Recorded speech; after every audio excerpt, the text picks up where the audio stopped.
And we are live. Thank you very much for joining me. This episode of the Turing Church podcast will be a conversation with Bobby Azarian, the author of The Romance of Reality, How the Universe Organizes Itself to Create Life, Consciousness, and Cosmic Complexity. The book was published a few months ago.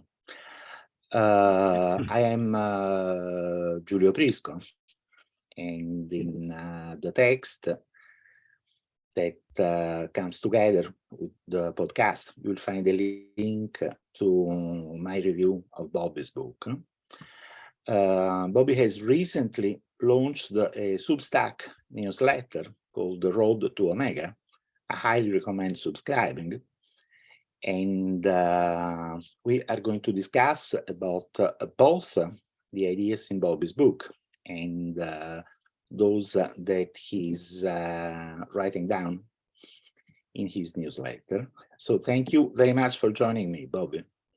Thanks for having me. I'm a fan of your work, and I think I found out about the Turing Church maybe a few years ago and found that the views were really aligned with mine. So I'm happy to be here.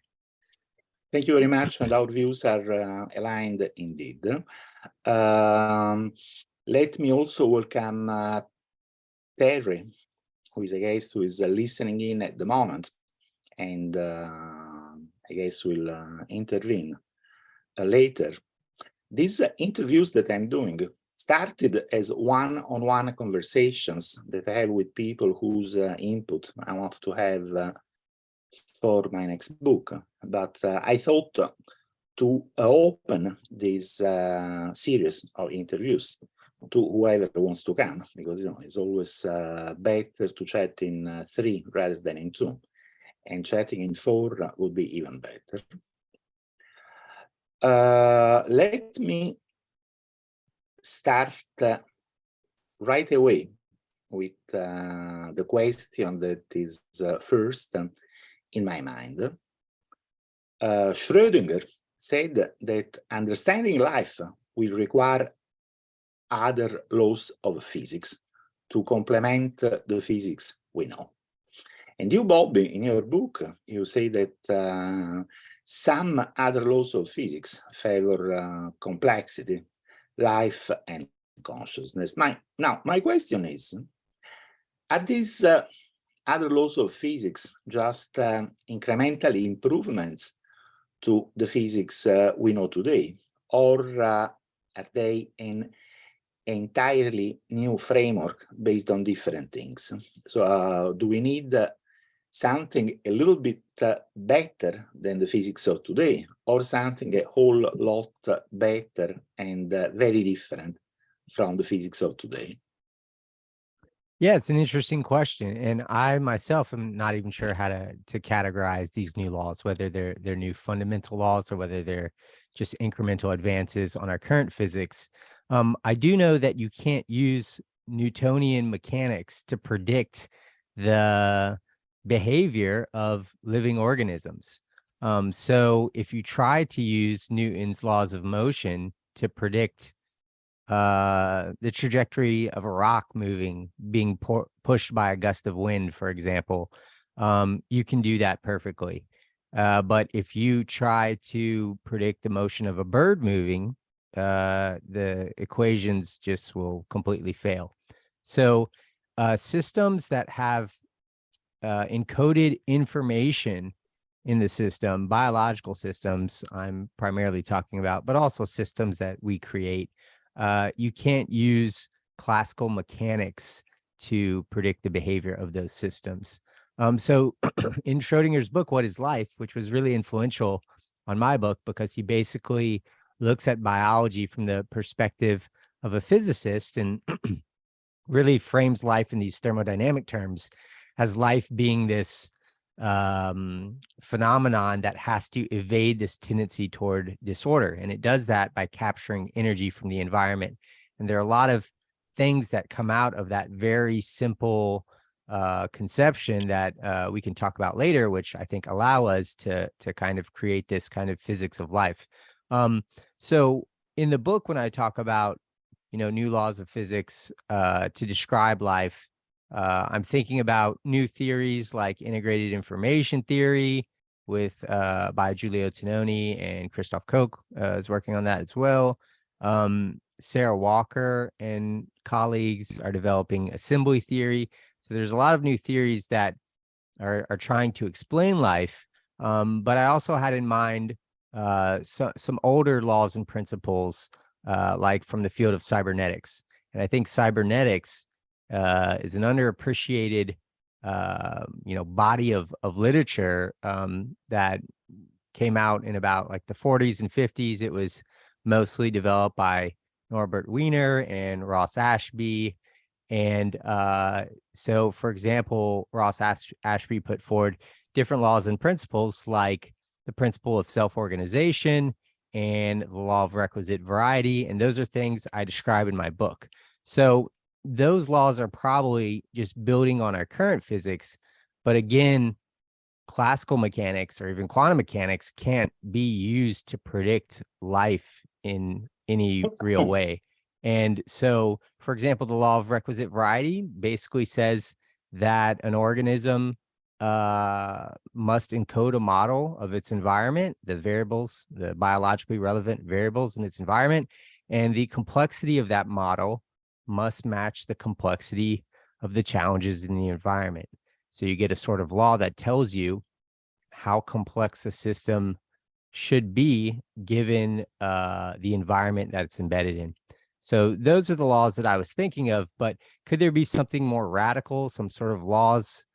Maybe we find that consciousness is fundamental and that there are certain laws that can be used to understand systems of agency. It's possible. So yeah, it's an exciting time in science where there's going to be radical changes to our fundamental frameworks for understanding the universe and life. Now let's go back to this example, very good one that you made, that you cannot use classical mechanics to predict how a bird will fly. I completely agree with that. But you are aware that not everyone agrees with that. So let me summarize the arguments that some skeptics would have.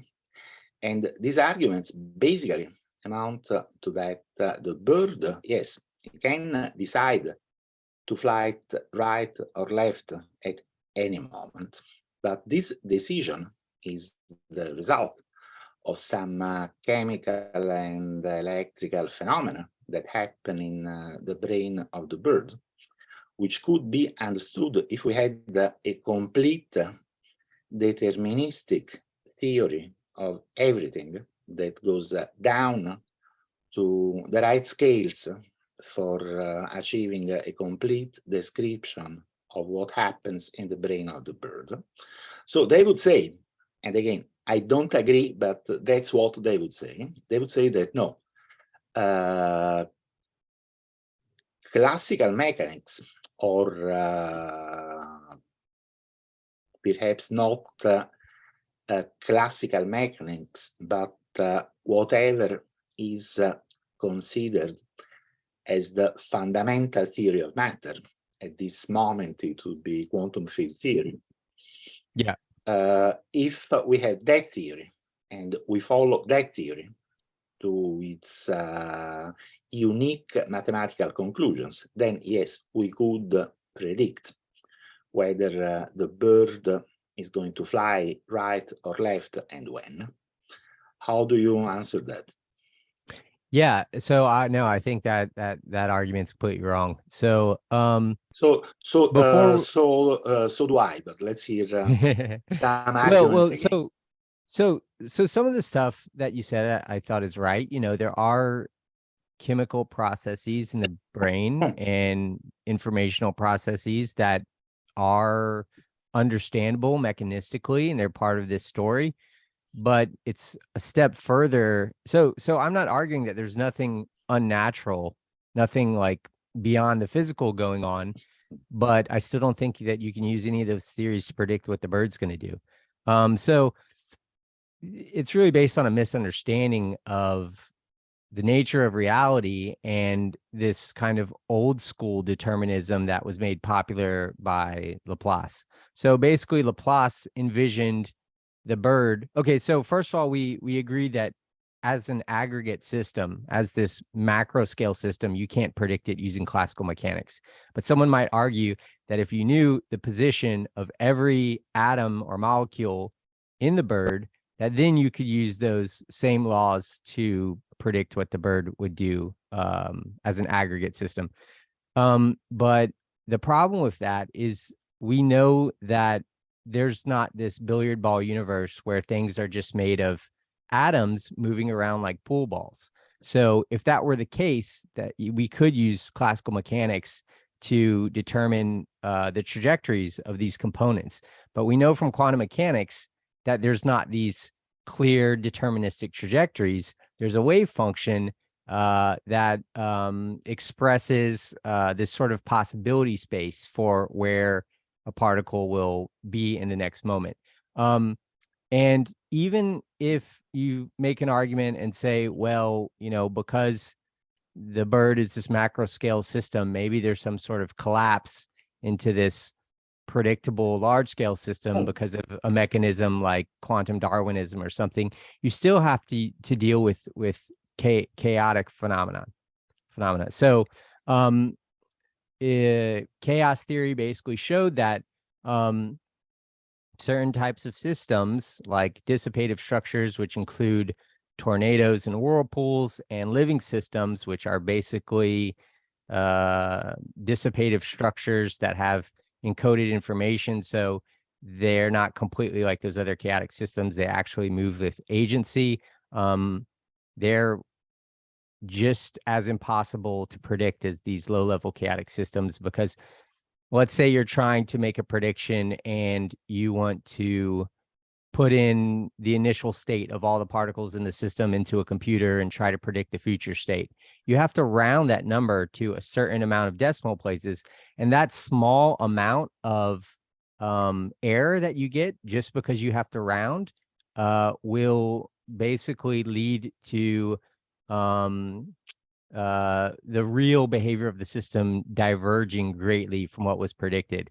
And Edward Lorenz learned this in, I think, like the 50s or something, when he was trying to understand weather patterns, that basically weather can't be predicted very far in advance, because you get this problem with chaotic systems where if you don't define the initial state with perfect accuracy, which I suppose would require an infinitely long string of decimal places, then you're going to not be able to predict the system.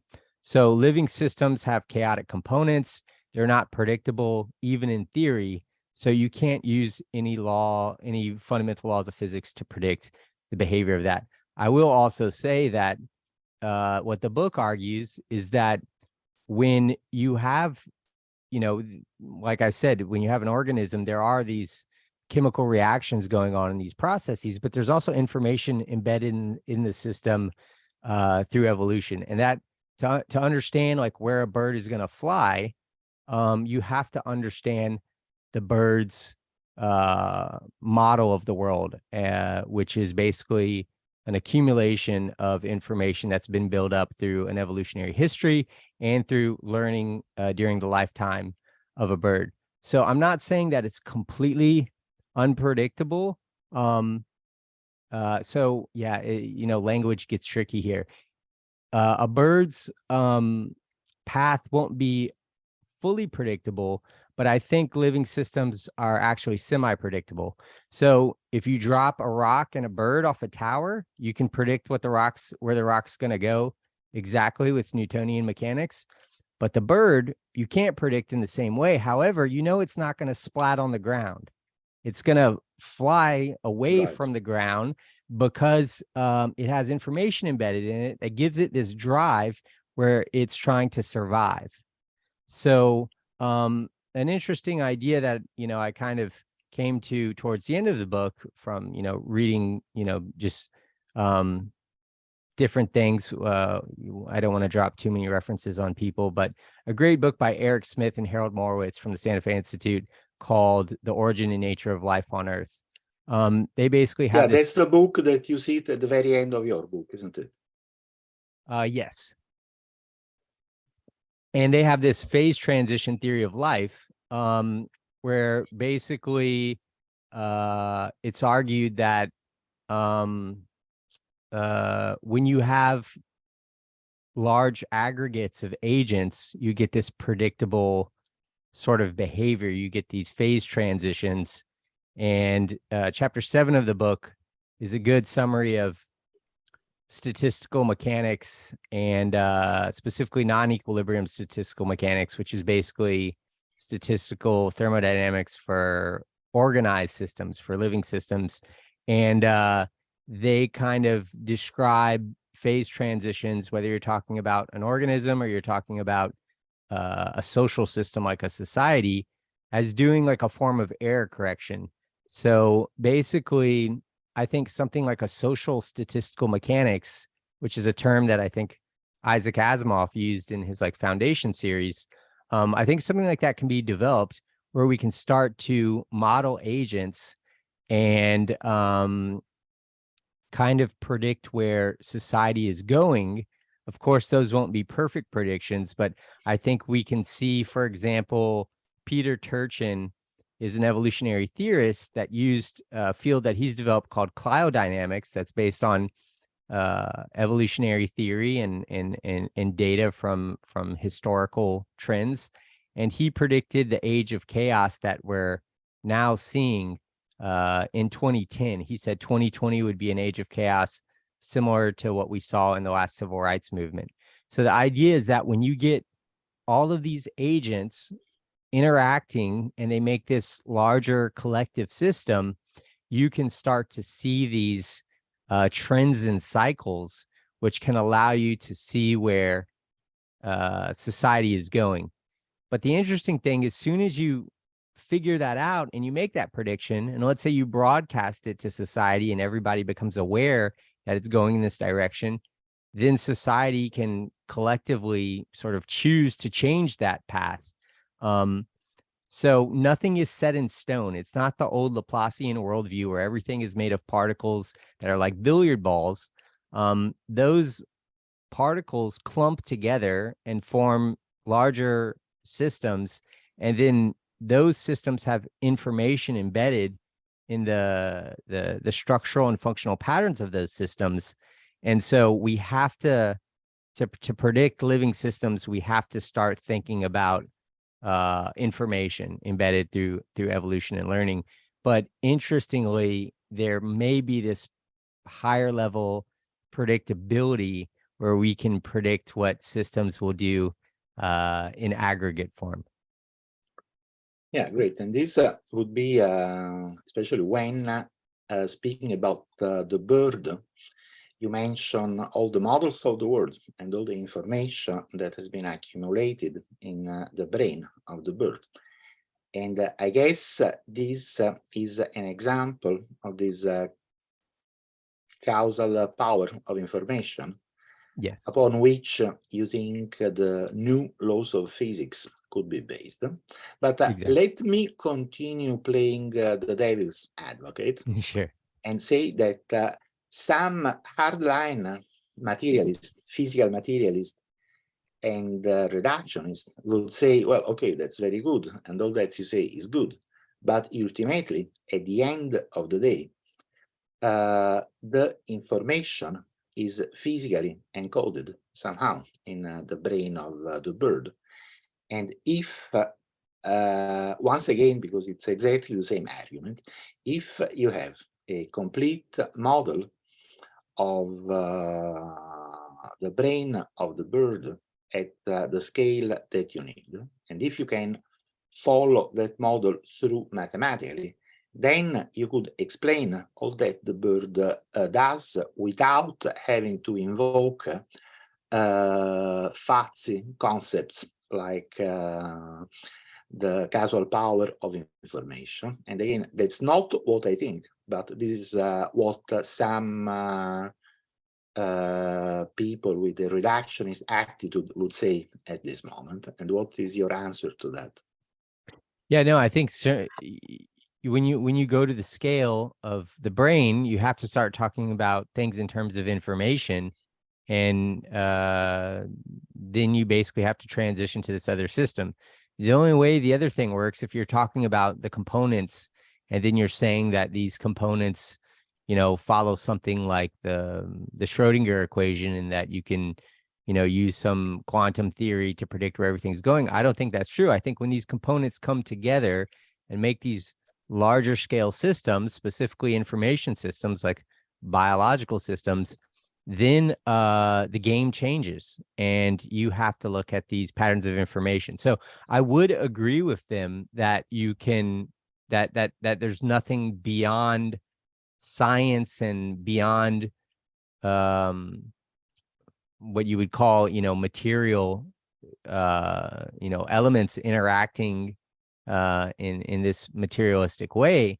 But even when you use the word material, it gets a little tricky, because is information a material substance? Well, it has to be embedded in some sort of physical system. The information has to be encoded in some substrate.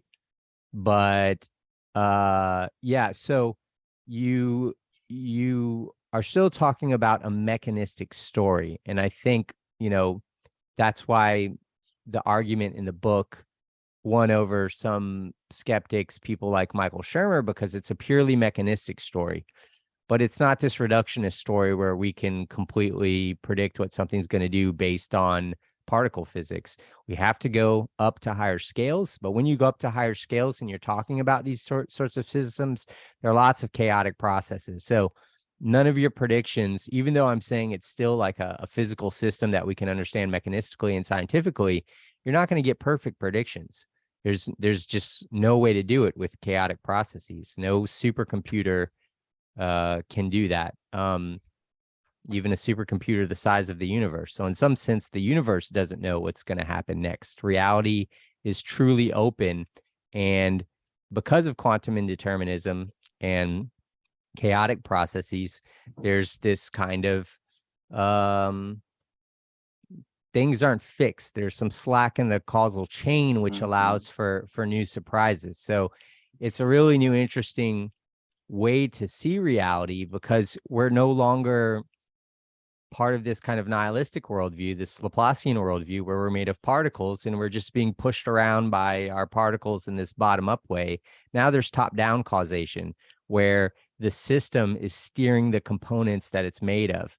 And that's why you have to go up scales and talk about things at the system level and not just the particles, because the particles, the trajectories of those components that you're made of, is being steered by patterns of information in the brain. And once you get to those sorts of dynamics, you have to talk about the causal power of information. The fundamental physics models just fail at that level.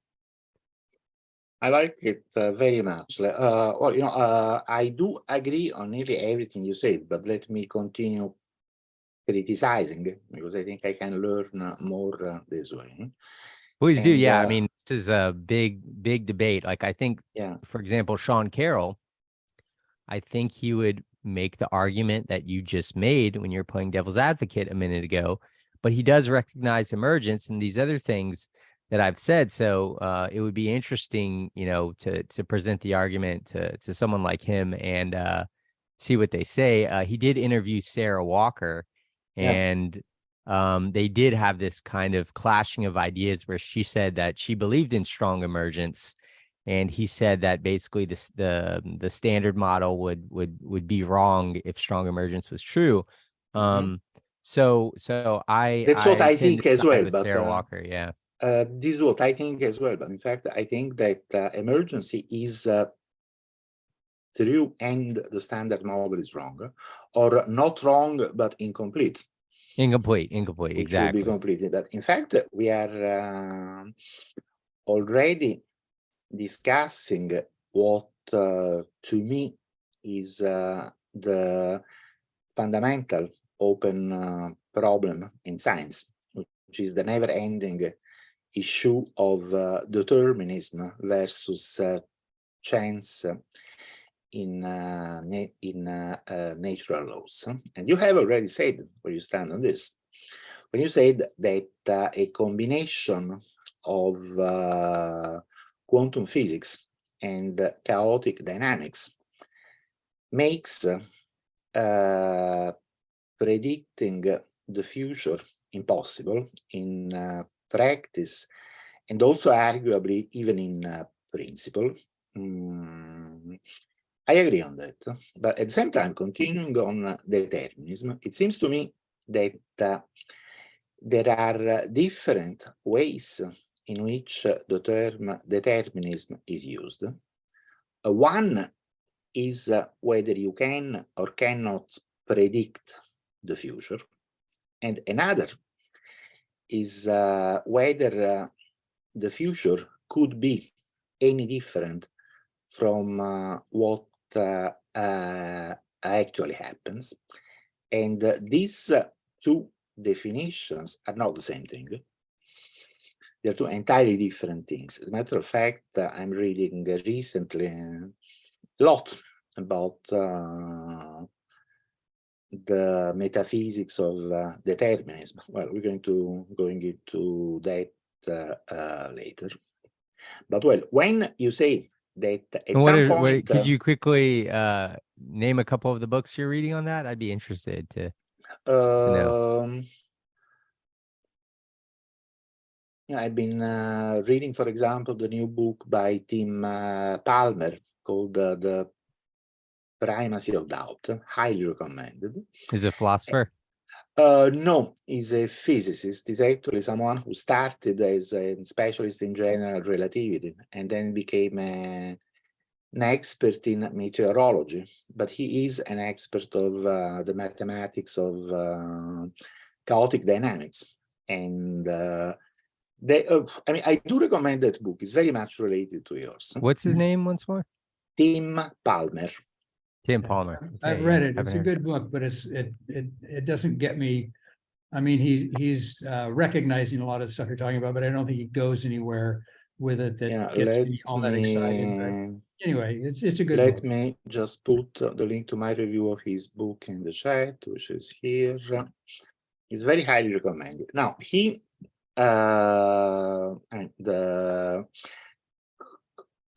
the concept of determinism is very much a center stage in his book.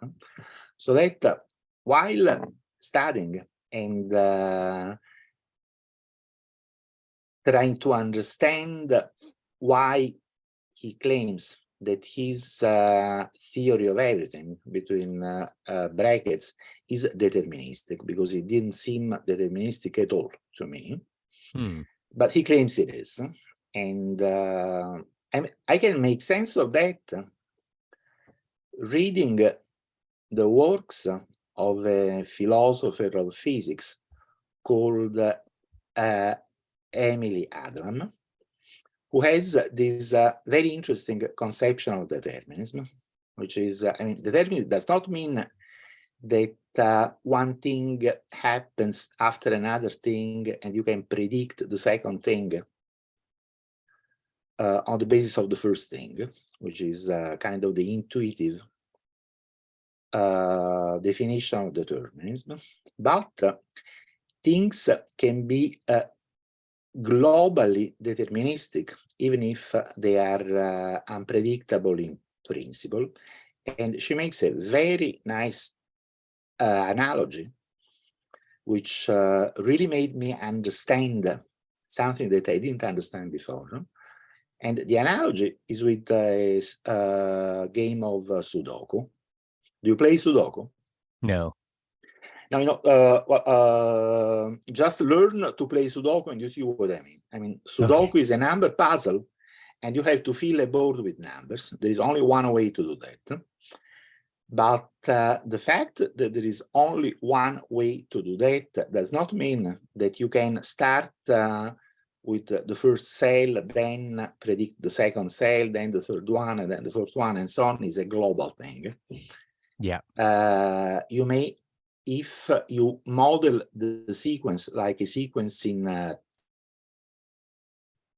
time, I mean 1, 2, 3, 4, 5, 6, 7, 8, 9, 10, In the blog, you may have to go to the future to find out what will happen at the next moment of time, so that something is globally deterministic in the sense that it is the solution of a problem which has only one solution, does not mean that it can be analyzed deterministically like a temporal sequence. And if you do try to analyze it deterministically like a temporal sequence, then you find yourself in the same situation that you have in quantum physics, that you can only give probabilistic answers to what happens next.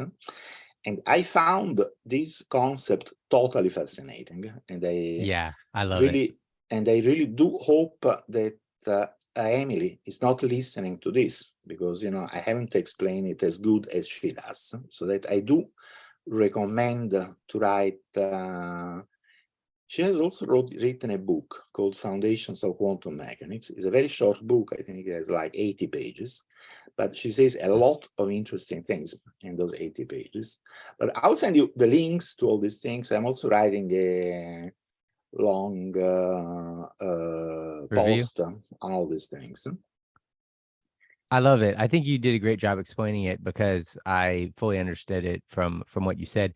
And it's actually something that I was going to put in the book that I did have, and then I took it out because I thought it might be a little bit too confusing, though I do hint at it in the book. But basically, it goes back to what I was saying earlier, that you can have this indeterminism at this fundamental level, but at these larger scales, you can start to get predictable patterns where you start to get something like what some people might call a destiny for the universe.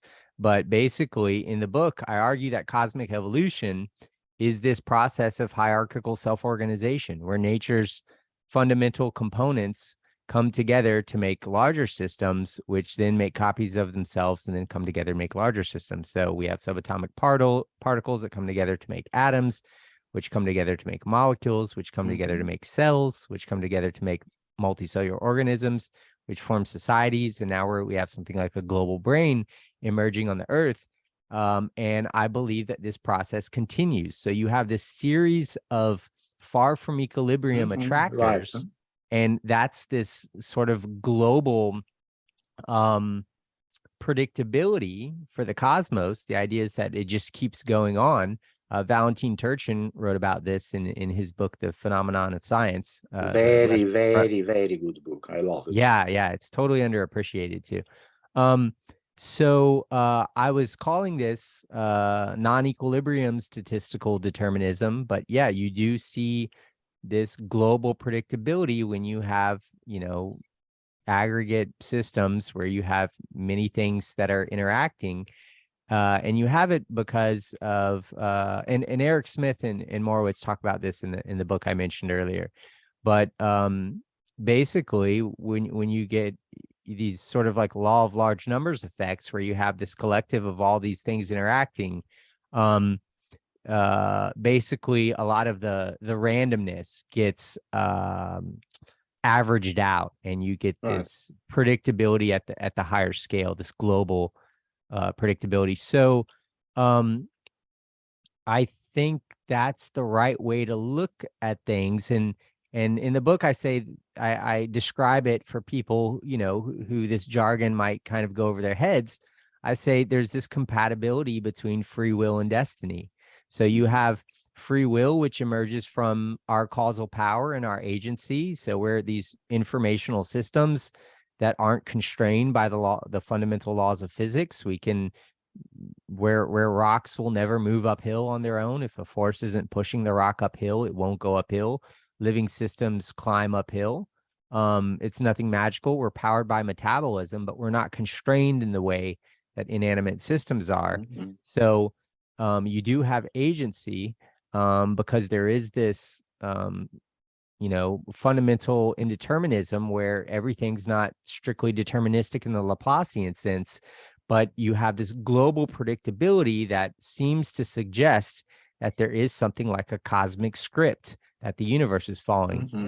To use the word of Paul Davies, Harvard astronomer Roy Gould called it a building plan. I would say perhaps not predictability, because sometimes it's not the case, but something more like understandability.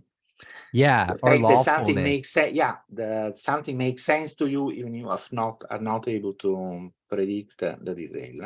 As a matter of fact, I think all your worldview fits very nice with this concept of global determinism, because what you say is that there is something in the laws of nature that forces the universe to produce higher and higher levels of organization and complexity, resulting in life, consciousness, and perhaps super intelligence and all that. But then again, a hardline reductionist would say that if what they call the laws of microphysics are causally closed, then nothing of that can happen, because the laws of microphysics themselves, without any extra input, must be able to always predict a unique solution for whatever happens next. But I find the concept of global determinism much more powerful than that, because it does explain things, but still leaves enough causal slack for things to happen in whatever ways correspond to the goal, between brackets, that the universe wants to achieve, which is that of building up complexity. And I think it's oh, I see the tail of your cat. Yeah, Yeah, he's causing a lot of trouble. Let me give you one more example. So the story that you just described about global determinism, I think it's understandable in mathematical and physical terms. So it's really just a system moving towards an attractor in its configuration space. So that's what Palmer says. What's that? That's what Palmer says. Palmer says? Palmer, the physicist, meteorologist that I mentioned before. Okay. Oh, yeah. No, I can't wait to dig into these two books you mentioned. Yeah, and I love that. Are they pretty new too? Yeah, both. Palmer's one is very new. It was published last month. Very cool. I love that people are talking about this right now. I'm really surprised I didn't know about these people. But it's really cool to see that. So it's kind of like you can compare it to, let's say you throw like a bouncy ball down a hill. You're at the top of the hill. The specific path that the ball takes isn't easily predictable. It might bounce to the left or to the right, but it's going to end up at the bottom of the hill. So there is this deterministic trajectory because it's moving into a valley. Right. It's moving into an attractor. And so if this story is true, I think it has massive implications for all of physics, including quantum mechanics, and it might lead to a new interpretation of quantum mechanics. And I touch on this at the end of my book in the very last chapter. But basically, I say if the universe is becoming increasingly complex, then the collapse of the wave function isn't just this arbitrary thing, that somehow all of the collapses that are going on in the universe must be going towards this state of maximal complexity. This is exactly what I think. This is exactly what I think myself. I don't know. Are you familiar with John Campbell, who wrote yes, The Path of Knowledge, Universal Darwinism? Yes. So he thinks this as well. And I kind of base it on quantum Darwinism. But the creative quantum Darwinism hasn't gone this far. But I think that we can understand the universe as moving towards something like this cosmic attractor. And so that means its evolution isn't arbitrary. It is deterministic, But when we use the word deterministic, we're using it in a different sense now. It's not deterministic in the way Laplace's demon kind of conceived it of being. It's deterministic in this way such that, you know, you have these large scale emergences that you can see this outline of. We can see where the future's headed, but there seems to be freedom in the path that it takes to get there. And that sounds like what Sudoku is. It's kind of like there's this, you know, there's possibility and like openness, but there is also sort of like what Dan Dennett called forced moves. And he was comparing life and evolution to a chess game where there are these forced moves where basically certain things have to happen. So I think it's the same example. It's the same example, I think. If you think of a move of chess, of a game of chess, now at any moment in the game, there is a number of possibility for what the next move can be.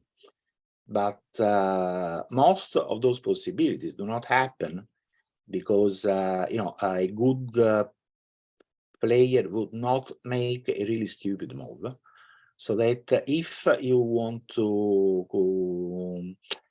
make a theory in which you have a certain probability for one move to happen rather than another one, then you have to introduce the concept of value, which would be the value toward achieving a goal. And that's also another very good metaphor, that the universe is playing chess with itself. Perhaps I love that. Yeah, that's totally what I think what I think is going on. And I compare life in the book to a chess playing AI that, because a lot of people, when I say life is inevitably going to spread, they think that's mystical because they're like, anything can happen. But I'm like, no, not anything can happen. It's this statistical system, and life is a network of complex adaptive systems. And I use the term from David Deutsch, adaptive complexity, to describe the whole network. But basically it works like nature's presenting life with challenges, and it's always like, you know, there's continual failure and continual death of organisms, but as a whole, the network is constantly adapting. The biosphere is constantly adapting and learning. So it's like a chess playing AI program that's learning from its failures, but it's encoding the information that it's acquired through those, basically what are experiments. And soon it becomes unbeatable. It becomes more and more resilient and better at adapting to the conditions of nature. And it's increasing its causal power. But yeah, so it seems like nature has this kind of dynamic, this kind of Hegel like dialectic, where nature's presenting life with challenges or problems, and the fact that it gets, you know, it is able to overcome those challenges creates this principle that in the book I call Popper's principle, where problems create progress. But yeah, it is like nature's playing a game with itself, and that's the mechanism through which life spreads and through which nature wakes up and the universe starts to become aware of itself. Did you notice that this has a lot in common with the philosophy that Robert Pirsig builds in his novel, and also in the very few works of non-fiction that he has published? Because if you read The Zen and the Art of Motorcycle Maintenance, but even more than that, the second book, Lila, you find some of the very same words that very cool. I haven't read those books, but you know, I'm familiar with you should. the first one. Yeah, no, I was gonna buy it for my wife actually recently. So I had no idea it talked about these kinds of concepts. So let me put in the chat.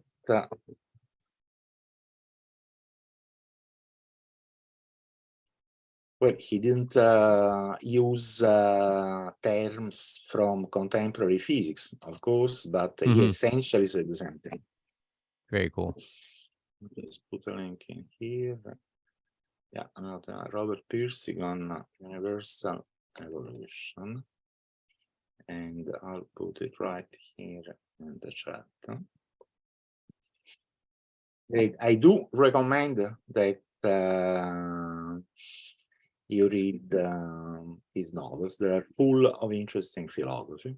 Now, so we have been saying that, well, perhaps the world is deterministic in some sense, but is also non-deterministic in some other sense. I like to call this concept open determinism. And now, a question which is usually related to determinism or not is that of free will. You talk about that in the book, but can you summarize shortly where you stand on this? Yeah. So Karl Popper and other people like William James had what they called a two-stage model of free will.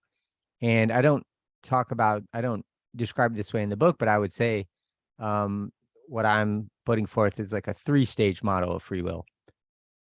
And I'll explain what that means. So basically, the people who argue against free will, people like Sam Harris and, you know, a lot of physicists, Sabine Hossenfelder, they recognize that the foundations of strict determinism or hard determinism are crumbling. So they recognize quantum mechanics and quantum indeterminacy, but they usually say that quantum indeterminacy doesn't give you free will either. That in either case that you don't have free will, either things are completely determined and you don't have any choice or agency, or there's randomness and you don't have control over that randomness. Maybe it's even worse for free will. I think this misses a huge thing, and that is control, cybernetic control. And Dan Dennett is one of the people who has been more vocal recently about his belief in free will of this variety. He doesn't talk about quantum indeterminism, but he talks about control being the mechanism for free will. So what quantum indeterminism gives you is not a mechanism for free will. It just introduces the causal slack in the chain such that the universe isn't this sequence of dominoes falling where it's just this strict, you know, Laplacian predictable kind of block time thing. So quantum indeterminism is kind of a precondition for, I think, true free will. Kevin Mitchell, a neurogeneticist, makes this argument as well. There's some people who think that you can have free will without, you know, with determinism, and maybe so. Maybe if, you know, if things were deterministic, but you have these components that clump together under the force of gravity, and then, you know, systems that are bound together with chemical bonds like living systems, that you would have this larger scale system that's then this computational system that has agency. Maybe you know, you don't necessarily need quantum indeterminism, but I'm kind of I tend to believe that the quantum indeterminism is crucial for introducing this causal slack, to use the term of George Ellis. George Ellis is a physicist who's written a lot about top-down causation. So quantum indeterminism gives you the causal slack that is the precondition for systems that can move in a way that's not constrained by fundamental laws of physics. And then you have the emergence of control with systems that are evolving through variation and natural selection. And that process is what builds up information in a system. And I can talk about that more, because that's what the middle of the book is about, basically how natural selection is an information channel. And that's why these fundamental, you know, physics models kind of fail when we're trying to predict life, because what's going on is they're acquiring information about the structure of the environment, and that structure is mirrored in the structure of the system. And then it starts behaving in this way that's not deterministic in the old sense, that it does have true agency. But so the cyberneticists talked about, control. Adaptive systems use positive and negative feedback loops to maintain this non-equilibrium steady state of organization. And so the evolutionary process is what embeds the information in living systems. It's kind of this channel for information. And so you have quantum indeterminacy that allows the causal slack, and then you have cybernetic control that allows systems to move around with agency somewhat freely compared to a rock. And so that gives us agency of the true kind. That gives us causal power. We're really initiating new causal chains of cause and effect when we're deciding to do things. However, I don't say that gives us free will fully, because now we've overcome what I call physical determinism, but we still have biological determinism, in that simple organisms seem to be kind of slaves to their biological programming. So I'm not sure that a single-celled organism has that much freedom in what it's doing. It's responding to its environment. So I think that free will, as we understand it and how we define those words, comes when you have a more intelligent system, for example, something like a human with a prefrontal cortex, where we become aware of our programming and our mental models, and we can actually use metacognition and kind of tweak our own mental models or adjust our behavior so that we're not behaving according to biological instincts. So, for example, let's say we're hungry or something. Let's say in the book, I have the example of you bring like a caveman to Times Square, and let's say he's hungry and he's walking past a food truck. He might grab a kebab off the food truck because he's hungry and he smells it, and it's just this automatic reaction. But, a civilized person, a member of today's society, even though we might feel that urge, we know not to do that because it's not acceptable. So we're able to override our instincts with metacognition, and basically this ability to override our biological programming would then be the source of free will. It would be that we're not slaves to our hardwiring. We can actually create a mental model of ourselves, and we can understand our mental models, and we can adjust our behavior to be consistent with our future goals, such that we're not just acting off urges and instincts. Great. Now, let's go back to the main narrative, which is that the universe builds complexity upon complexity. It generates life. First, very simple life, then simple life, conscious life, intelligent life, perhaps super intelligent life at some point. Now, where does this process end? You mentioned the concept of a great cosmic mind that comes into being at the end of time, very far in the future. And I guess most people, as soon as I hear this, they think about something like God. Yeah. Well, perhaps what you have in mind is not exactly the same thing that most religious believers have in mind when they say God. But if I want, am I allowed to call that God? I'm interested in your answer to that. If you're allowed to what? If I am allowed to call the cosmic mind God. Yeah, so this part is obviously speculative, because if the future is open, we don't know exactly where it's going, but I do believe that we can see this rough outline, and there is something like this global determinism you've described. And where it ultimately leads, yeah. So I wrote an article for the website Noema that's coming out soon that challenges the heat death hypothesis. And Julian Barber, the theoretical physicist who in, I think, the late 90s wrote a book which presented this theory of block time, and he was really well known for that. He just came out with a new book called The Janus Point, and he argues that complexity can increase forever.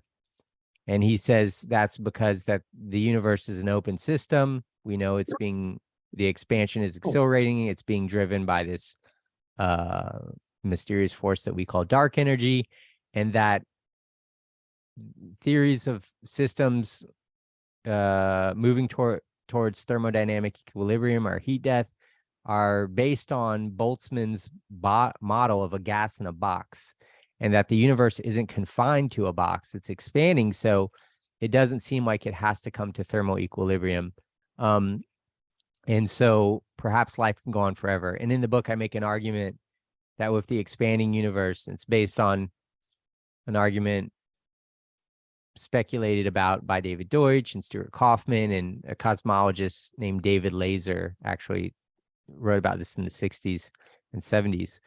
But the idea is, as the universe expands, its maximum possible entropy is increasing faster than actual entropy. And apparently that can allow for the creation of free energy forever. So it's not clear that life has to come to an end. But then the question is, if things are expanding and getting farther apart, can something like this cosmic mind emerge? I don't know. Maybe you have just this growing network of complexity that never completely subsumes the entire universe, but it just grows in scope and in terms of like the magnitude of complexification. So just like our biosphere is this integrated network of agents that has formed this global brain. The global brain is the network of humans exchanging information through our devices, the way neurons exchange information in the brain. And you could see humans as forming the global brain that sits on top of the global superorganism, which people have called Gaia, which is the biosphere as a self-regulating system. Basically, life went from being a single cell on a planet with all inanimate matter to covering the planet with this global organism, and now this global brain, and possibly an emergent global mind. So the idea is that this network just keeps expanding, and that we can get the same sort of global brain and global mind on the scale of a solar system or galaxy, or perhaps at a larger cosmic scale. And so Freeman Dyson has a quote that I use in the book where he basically says he makes no distinction between mind, like agents with mind, like humans, and God. Basically, God is mind when it's past the scale of our comprehension. Yes. So I think when you ask, is this intelligence that emerges in the future from this high process of hierarchical self-organization, is it a God? Definitions are kind of subjective, and they're always changing. So yeah, I would say that that's a fine term, because it would be so intelligent that it would have godlike causal power, and whether it would have like omniscience, omnipotence, omnipresent, like those kind of like attributes of a god, I'm not sure. But I do think that if let's say the majority of mainstream physicists and scientists accepted this view of reality that, for example, Ray Kurzweil puts forth in The Singularity is Near, and he shows this diagram of the universe waking up, and he thinks that's the end state. If people were to accept this, then I think we would have to really think about the spiritual implications of that. Why is reality structured in this way? Why is there this thing like this immanent God, to use the term of my old professor Harold Morwitz, who I mentioned, who is inspired by Teilhard de Chardin? To me, that has spiritual implications, and it's wild to think about, and makes you think that religion isn't just some primitive philosophy. Maybe we should, maybe there's interesting knowledge in religions that are the product of humans contemplating the nature of reality deeply and maybe arriving at truth through deep meditation. And perhaps they're doing some sort of like form of inference when, religious philosophers are coming to these ideas. So yeah, I think that if the world is that way, then it changes the game. And then suddenly, even though this is a physical, naturalistic picture,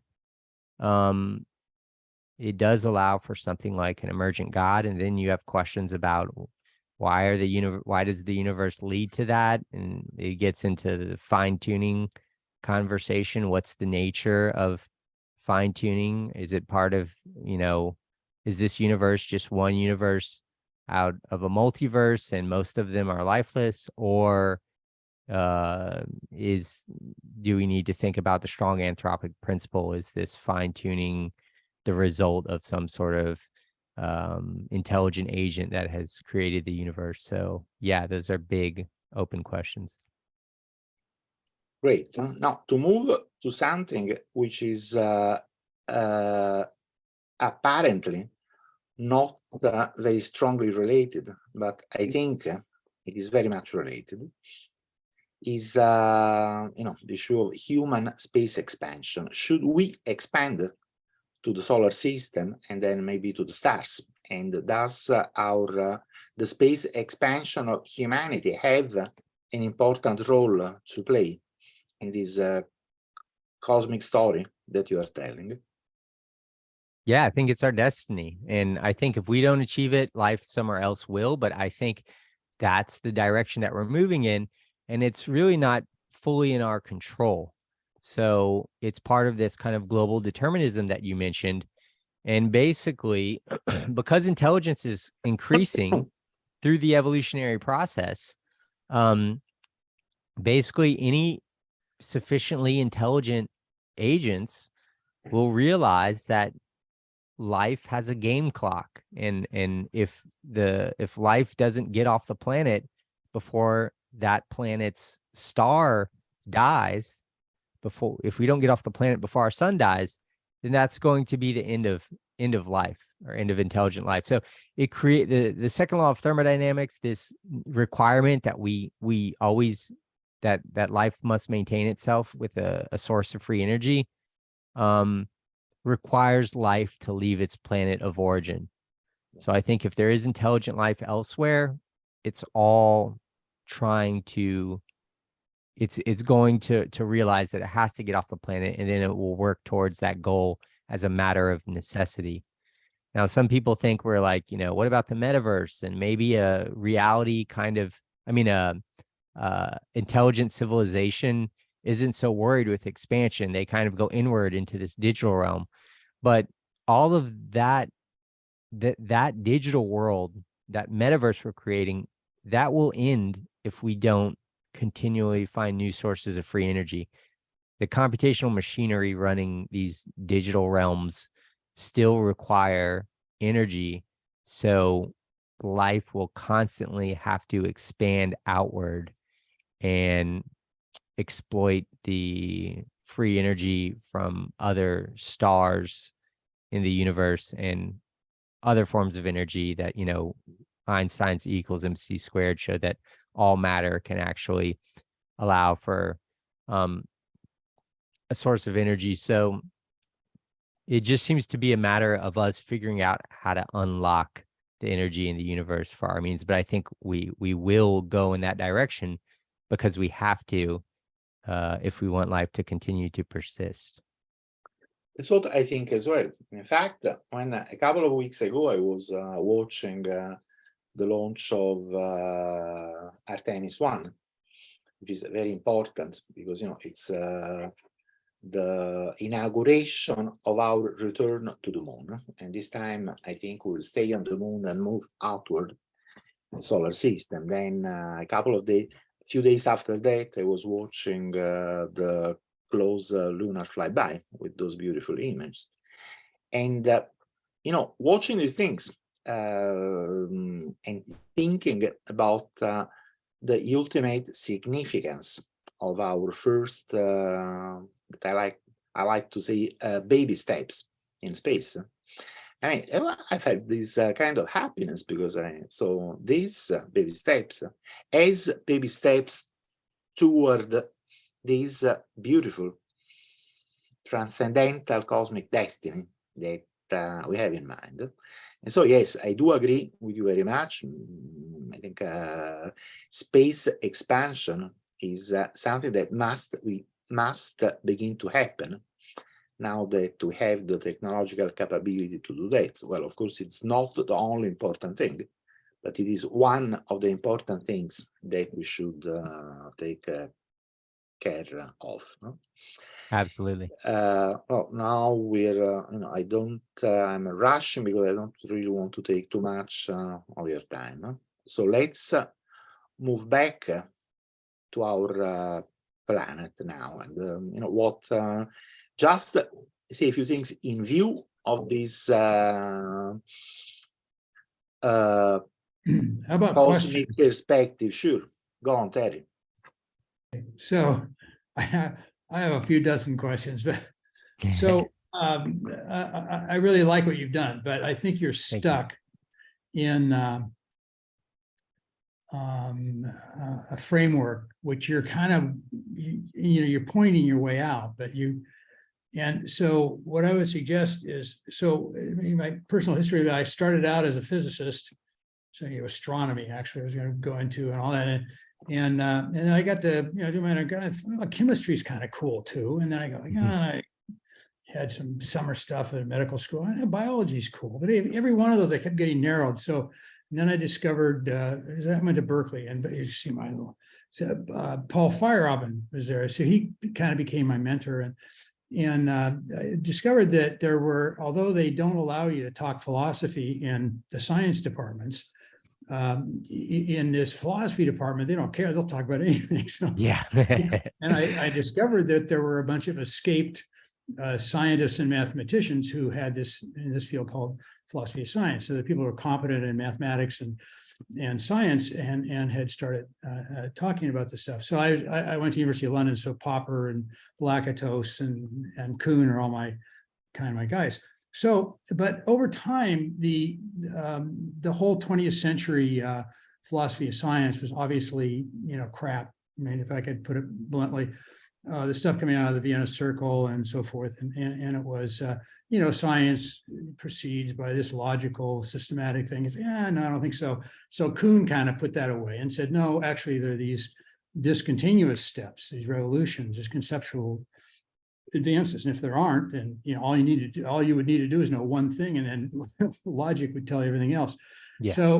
So gradually over time, and I actually, before I went to London, I had started reading the American Pragmatists, and I encourage you to connect to them because I think that they had it right, the right line of going. I think it starts with Charles Sanders Peirce and William James, but then goes into to Dewey is more a little more sophisticated, and I quite like Josiah Royce too.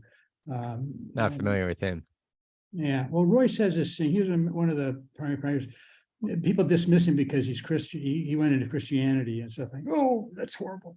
But he had this great book called. The best book on Royce is called John E. Smith, who's his commentator. I can't remember the name of it right now, but it's a good book. And but Royce says this thing, I call it Royce's criterion of self-referential coherence. Big name. I like it. Yeah. All he says is like, okay, let's say you come up with this theory of the universe. Okay. So does your theory of the universe include you in that universe coming up with this theory of the universe? Yeah.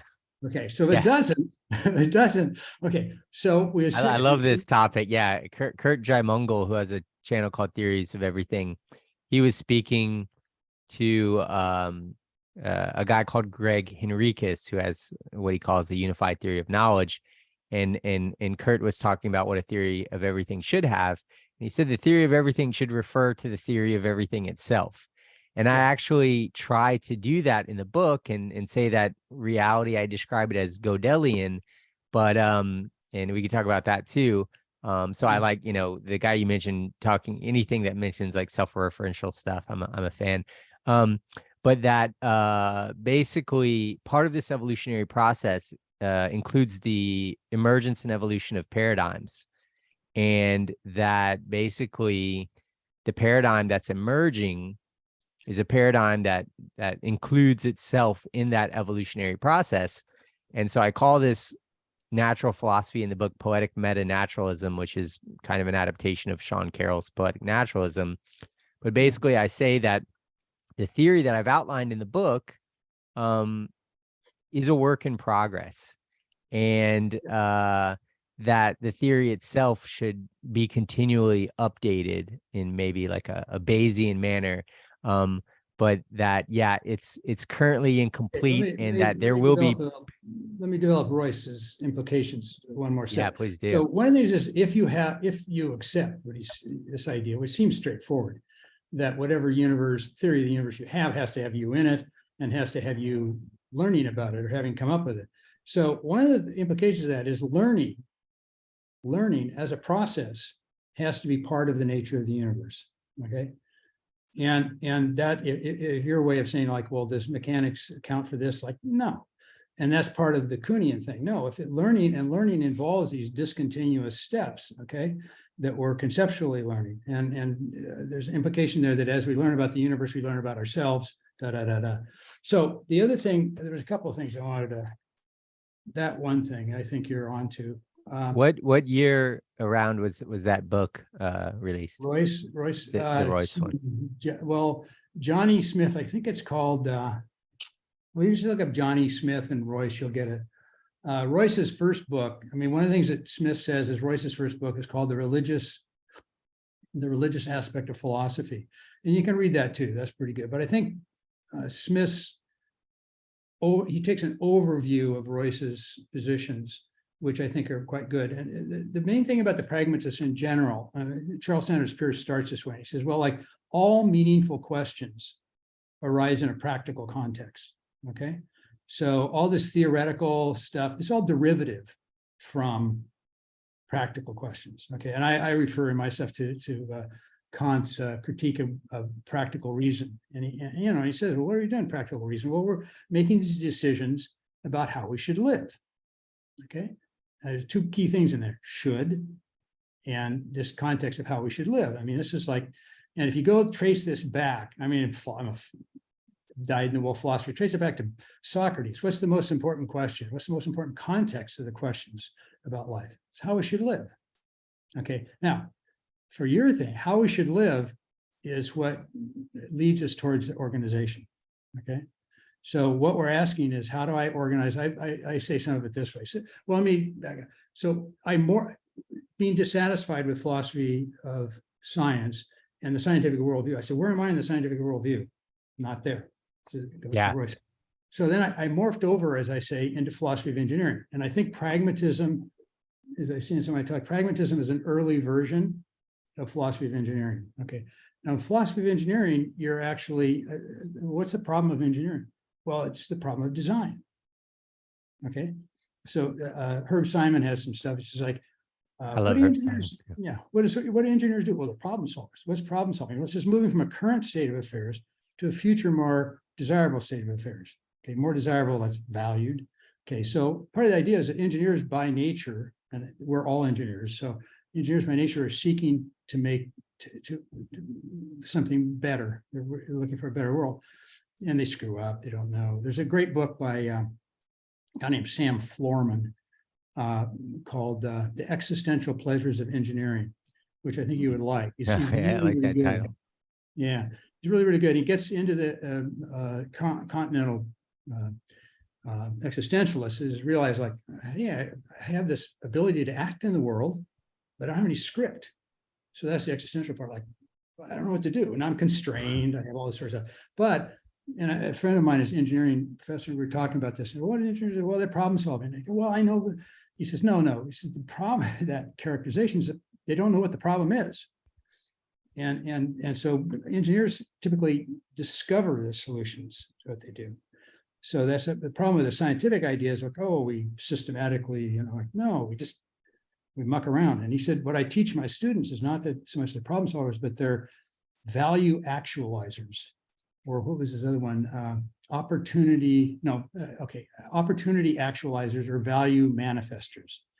And that's basically what engineering is trying to do. So what I want to suggest to you here is that the proper position, proper like place you have to get to start doing. I mean, you're pointing all over. You're all over it. I mean, I could go on. Yes. But ultimately, the context in which you're operating. What are you really doing? Okay, and you get this idea with the romance, and you get into the value, the whole sort of stuff. If you get into the engineering context, it's one in which you're actually acting in the world, you're doing things. It brings it home to like, well, what am I doing? The engineer, I want to image of the engineering thing, design thing. So, what are the engineers? Okay, how should we design the irrigation of our fields? It's agricultural engineering, it's design. How should we design our houses? It's architecture. It's engineers do that. Okay, how should we design maybe our neighborhoods and our cities? It's urban design. Yes, it's okay. So how should we design our economy? Should we have a common currency? Should we have tariffs? Should we all this sort of taxation? Well, but then how should we design a political system that's going to help us manage all that sort of stuff? Well, at this point, you're at Plato's Republic. This is what Plato's Republic was about. Okay, and yeah. And the anyway, I don't want to go on and on here. It's great, and it's really the direction I was going towards the end of writing the book. And you can see some of this in not the final chapter, but the final chapters of part 2, like chapter 9 mostly, also chapter 6. But I came to the conclusion that, trying to understand the nature of reality, like with like a mathematical theory, like a fundamental physics theory, wasn't the way to go. And you have all of these problems with that Gödel pointed out, where, no logical system is complete and consistent. You have these statements, these self-referential statements that can't be proven true or false in the system. And so I was really attracted to Popper's sort of epistemology, where he basically said that all of science starts with a practical problem that we're trying to solve. Yeah. And then evolutionary epistemology, which was invented by Donald Campbell based off Popper's views, basically applied that to biology and looked at organisms. And the way I frame it in the book is that organisms are trying to solve this problem of survival, but I put it in kind of thermodynamic terms, this problem of staying out of thermodynamic equilibrium, and that adaptations are solutions to that problem. And so it's kind of this kind of practical theory, which also says, like, how do we know if anything is true, that this mathematics isn't going to give us all the answers?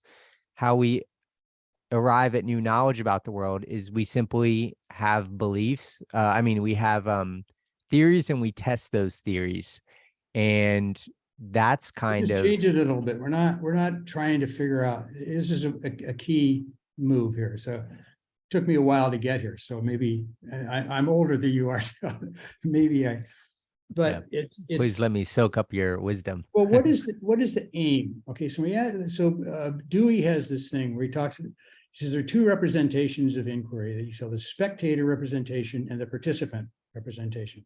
Spectator representation is like, I'm here, the universe is over there. So what I want to do, I want to find the objective laws governing the universe, a description of that and so forth.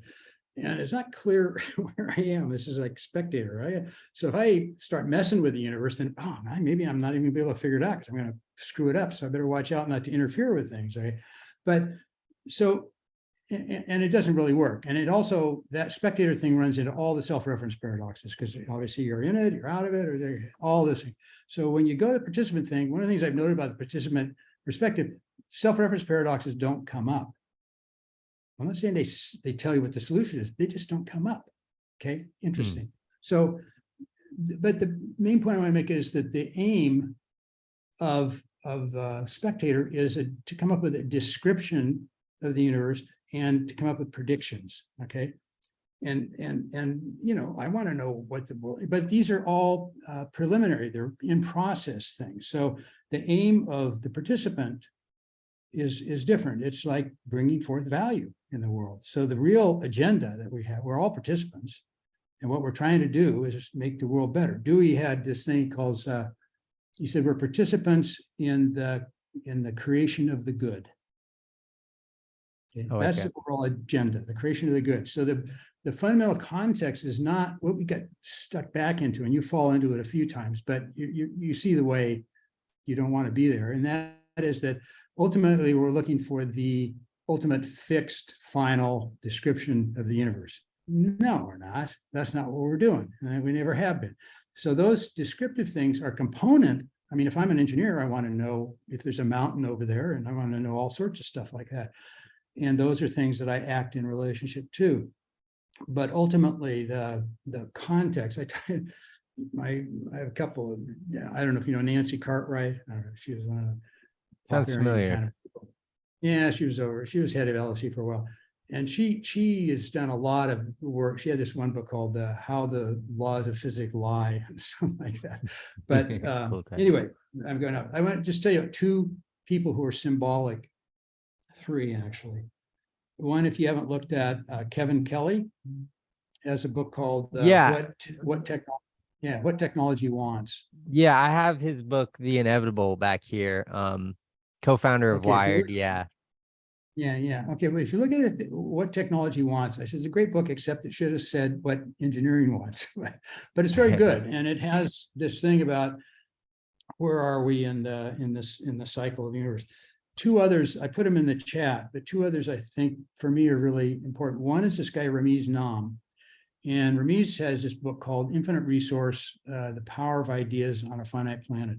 And my little, aphorism from that is, it's not how much land you have, how much water you have, how much gold you have, how much silicon, it's what you do with it, which is design question. And the other guy is on the same track, William McDonough. McDonough is an architect originally. He's won all the best environmentalists, wonderful persons in the life. And he wrote a couple of books, but the recent one is just amazing. It's called The Upcycle. And he's talking about trash, and there's this circular economy stuff. But he's going like, no, circular, I want to make it not just putting it back in the system. When I have something that I've thrown away, I want to bring it back in and make it better. And his little aphorism is, the subtitle of the book says, Beyond Sustainability, Designing for Abundance. He says, I don't really like sustainability. He says, like getting up every morning and asking how I can be less bad. He said, I don't think that's what's going on. And this whole, Vaxel, Sim, and all these guys, we're all going to hell, the universe is going to die and we're using everything up. It's all, so McDonough says, this is nonsense. This is nonsense. No, we're building things. This whole process is constructive. Yeah. And so I agree. We can't slow it. We can't slow growth. We have to just steer it in the right direction. Well, yeah, I mean, it's open. We're in an open system. But one other thing to throw in there, which get to your way of life things. A guy named blank his name now. William did it anyway. It's one of the guys in the deep sea vents guys. There's Mike Russell and Bill.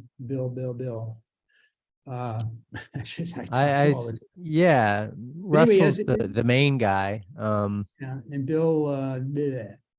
Anyway, they're all there, and the guy who's the mouthpiece is this guy Nick Lane.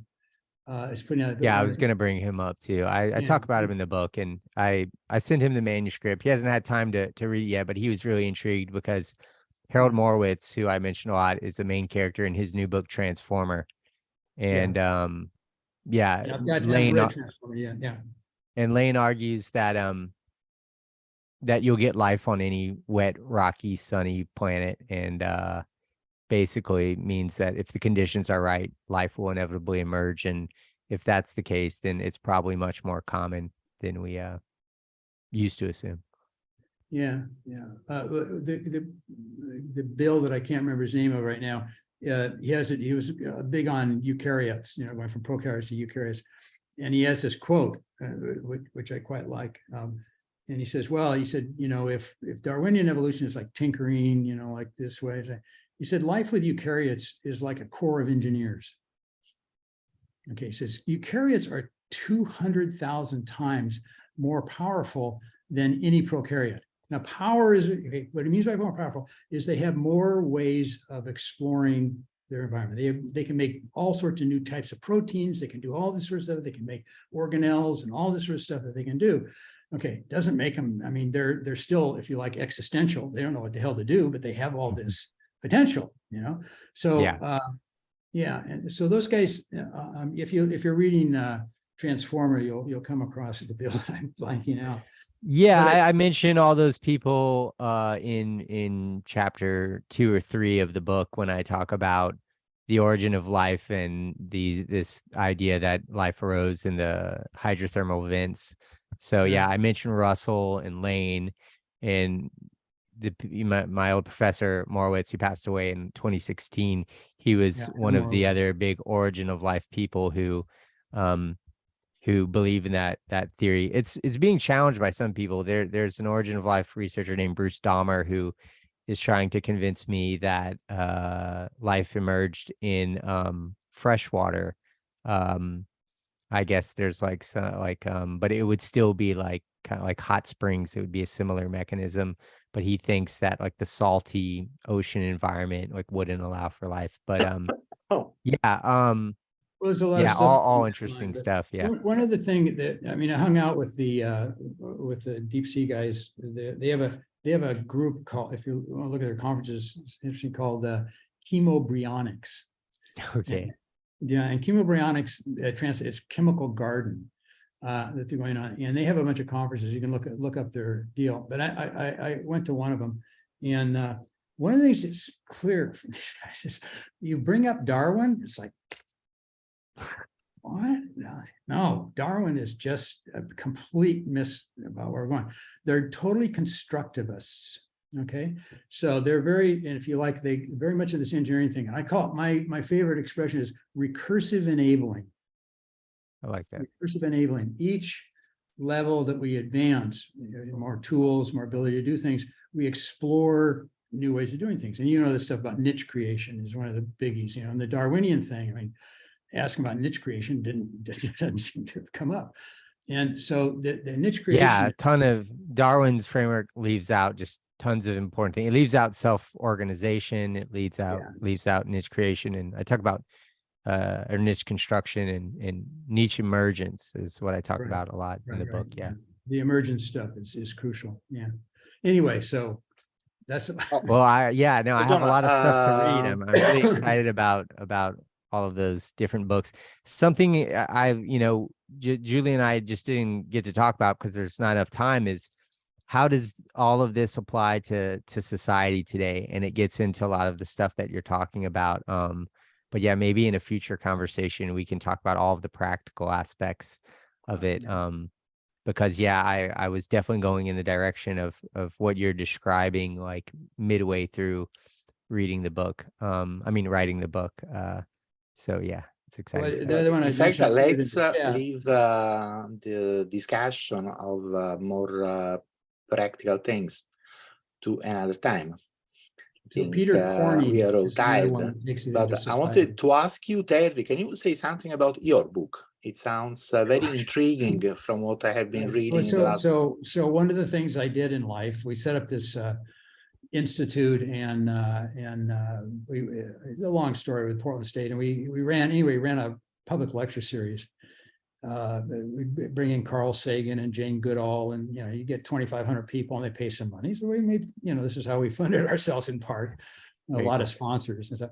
But I used to do stuff with Hawking. I got into doing Hawking. So the book is about the first 4 lectures, the public lectures that I organized for Stephen Hawking. And of course, when you're taking Hawking around, you chat about this and all that sort of stuff. And to some extent, it's a popularized version of my PhD dissertation, because all of Hawking's people are saying, well, who the hell are you, Bristol, anyway? And what are you doing? Where did you come from? So that's sort of like how it gets into some of my stuff. But it's basically, it's kind of a review of 20th century physics and philosophy of science, but I like to think it's on a pretty popular level, but it goes all the way through, and we get into, it goes into the social stuff too. There's a big discussion with Stephen. Let me say one anecdote. So I'm trying to explain to him about the limits of science, and and you can't say, well, you can't say something like the entire universe is blue. It can't be one characteristic. It's always got to have a complementary thing, or you're not actually saying anything. This is a popular thing. If you're saying anything, you're also denying something. Huh? So we're going on this, and we're going into all this stuff, and his nurses are going like just kind of spacing out, and they're in the van, and we're talking about this stuff. I said, well, okay, it's really simple. It's like some people think that everything is competitive. Everybody's selfish. Okay. And I said, it's just like that's saying everything is selfish. And one of the nurses goes, well, of course it is. I'm like, no, seriously. Yeah. She said, I have a lot of experience. I know this. So we go over this. And I try and say, well, you're not really saying anything unless you have this other side of it about not being. Very true. Yeah. So we go through this whole thing with Stephen. We're talking about it. And at first they're like, yeah, nobody's. And then it was the next day, and then people are getting more sympathetic. They're like, well, maybe, it's halfway between, or maybe there's some of each, or maybe it's a dialectic between cooperation. Absolutely. Yeah. Okay. So you go on it. So we're trying to nail this down, and this is the last anecdote. So I'm just putting Stephen on a plane. Now, there's a background story to this, but I won't go into it. But we had a waiter in a restaurant a couple of days before who was really rude, and we were all the rest of us were going to just trash this guy. And Stephen said, "Don't." And we're all going, okay, So like there's a bunch of kids who were out walking, and there's a dog that's barking, and so he said, hey, let's throw rocks at him. Somebody says, don't. That's kind of what was. So anyway, I'm just putting Stephen on the plane, and I realized this, and I said, Stephen, because we're trying to figure out what is a non-competitive, what is being nice to people. So I said, Stephen, why did you stop us from doing that? And he said, I felt for him.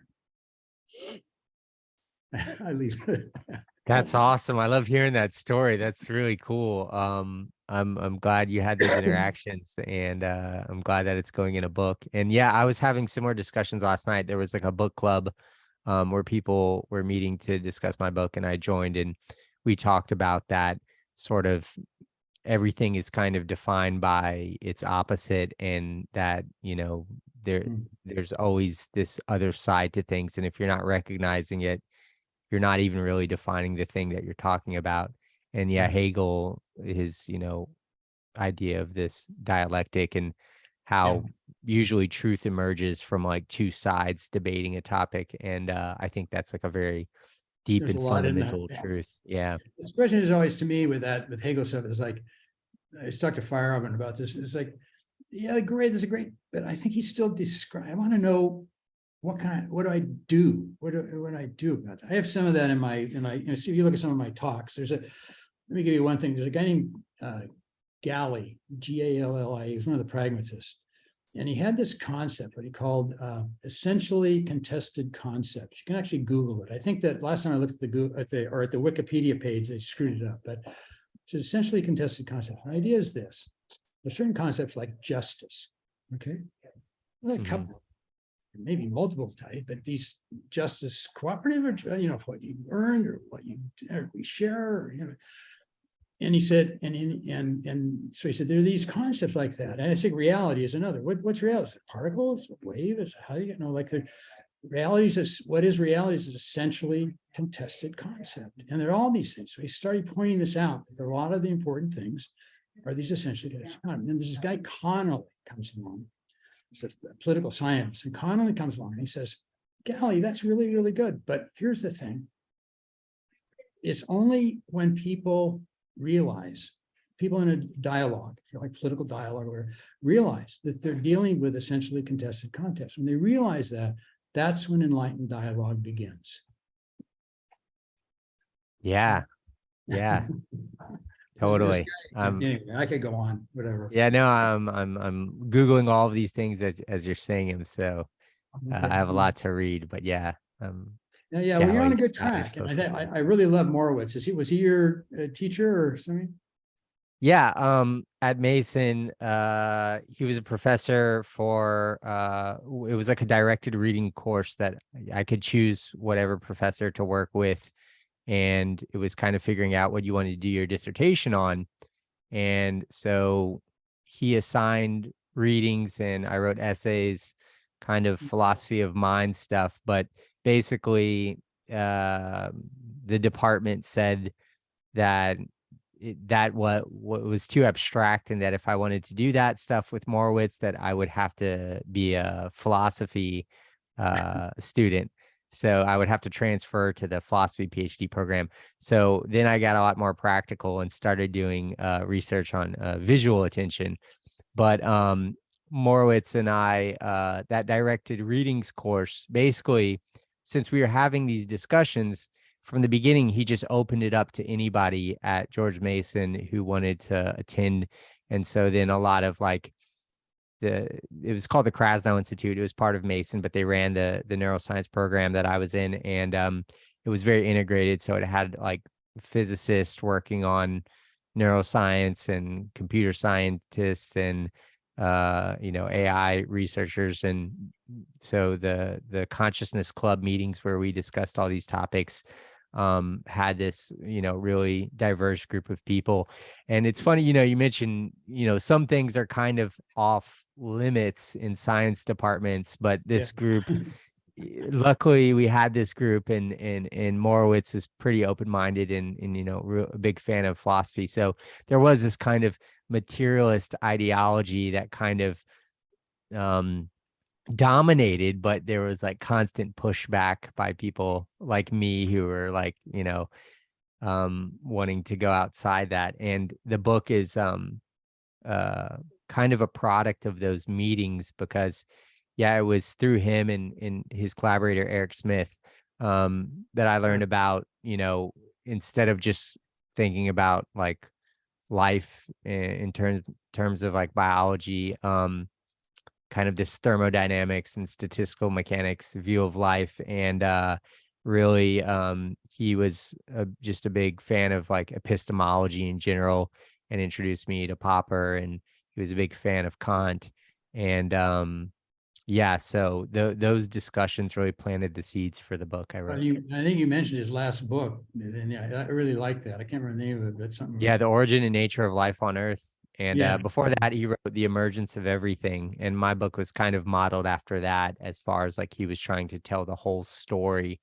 But he talks about in that book like all of the emergences, from the emergence of like stars and planets to language and culture and tool making. There's like 28 emergences he traces, where I mostly focus on just life and the evolution of the biosphere. But I also talk more about the future, like where is it going?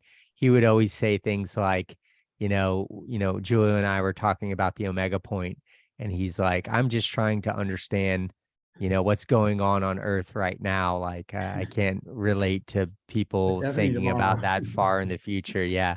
But he seemed to, at the end of The Emergence of Everything, he did seem to think that that's where everything's going. And he spoke about an immanent God. So he wasn't a Christian, Kevin Kelly's book. I definitely want to read his books. Yeah, at the end of Kevin Kelly's book, he talks about Kurzweil, actually.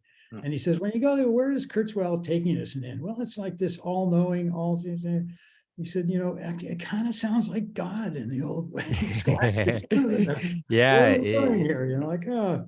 some sort It of does, and thing about values and all that stuff. It's an interesting book. maybe that can unify. Maybe this worldview can be the worldview that unifies the secular and the spiritual crowd. And so yeah, I'd like to talk to Kevin Kelly in the future. I sent him the book. He didn't respond. So but we have some mutual friends like Jason Silva. So maybe I can to get to him. Steve Johnson is a buddy of his down there too. I don't know if you Steve Johnson stuff, how we got to now.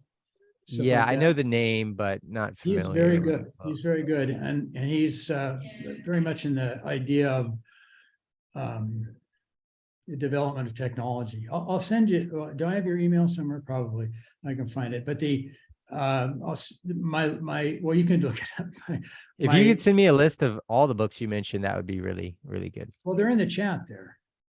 Yeah, so I've copied and pasted. Okay, yeah. There are many books in the chat. I'm now putting my email in the chat. Can you also put yours there? My what? My email? Yeah. No. Yeah. I'm gonna have to go here. They're gonna kick me out of where I am at 11 o'clock. Okay, here. Yeah, this is mine. Yeah. There's mine.